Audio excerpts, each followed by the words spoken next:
मराठा आरक्षणाचा प्रश्न अधिक चिघळत असताना मराठा समन्वयक आणि अभ्यासक डॉक्टर संजय लाखे पाटील यांनी मनोज जरांगे यांच्यावर सडकून टीका केली आहे। मराठा आरक्षण हा जगन्नाथाचा रथ आहे, पण जरांगेंना वाटतं की हा रथ मी एकटाच ओढतोय।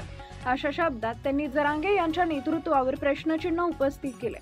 डॉक्टर संजय लाखे पाटील म्हणाले, मनोज जरांगे स्वतःचे मत वाढवण्यासाठीच आंदोलन करतात।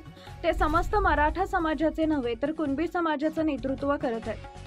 जरांगेंची एकही मागणी वैध, कायदेशीर, घटनात्मक आणि मराठा समाजाला आरक्षण मिळावे या पद्धतीची नाही। त्यांना कायदा आणि शासन आदेश यातला फरकच कळत नाही। समाजाने जरांगेंवर केवळ फुलांवर 100 कोटी उधळले, पण चुकीच्या पद्धतीने आंदोलन चालवून मराठा समाजाचं नुकसानच होत आहे। ड्राफ्ट जरांगेंना आधीच माहित होता। आरोप करताना लाखे पाटील पुढे म्हणाले, मनोज जरांगे आंदोलनातून स्वतःची बुवाबाजी चालवतात। त्यांना स्वतःहून पुढून कॅमेरा जायला नको वाटत असतं।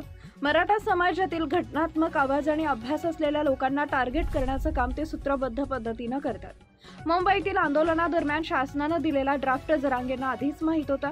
केवळ सरकारचा जय जयकार करण्यासाठीच गुलाल उधळला गेला। आधीच सरकारसोबत ड्राफ्ट तयार करतात आणि मग अभ्यासकांना बोलावून चर्चा करण्याचं नाटक करून समाजाची फसवणूक करतात। RSS अजेंडाचा उल्लेख करत ते म्हणाले, जरांगेंचं आंदोलन उभं राहिलं नाही तर त्यांना सपोर्ट मिळणार नाही। अन्यथा देवेंद्र फडणवीस 3 महिने देखील मुख्यमंत्री राहू शकत नाही। RSSच्या अजेंडानुसार जरांगे मराठा समाजाला इतर समाजापासून वेगळं पाडण्याचं काम करतात। मराठा समाजाची राधाकृष्ण विखे पाटलांनी बेईमानी केली। यशवंत जरा नीट ही मागणी घटनात्मक, कायदेशीर किंवा वैध नसल्याचं हे स्पष्ट आहे।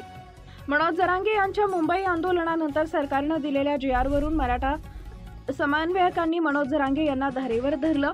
मराठा आरक्षणाचे अभ्यासक आणि समन्वयक डॉक्टर संजय लाखे पाटील यांनी देखील मनोज जरांगे यांच्यावर सडकून टीका केली।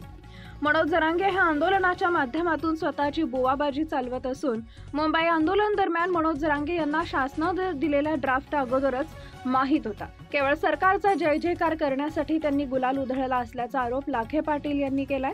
मराठा समाजातील घटनात्मक आवाज आणि अभ्यास असलेल्या लोकांना सूत्रबद्ध पद्धतीनं मनोज जरांगे टार्गेट करत असून मराठा समाजाला इतर समाजापासून वेगळं पाडण्याचा RSSचा अजेंडा ते राबवत असल्याचा आरोप देखील त्यांनी केला आहे।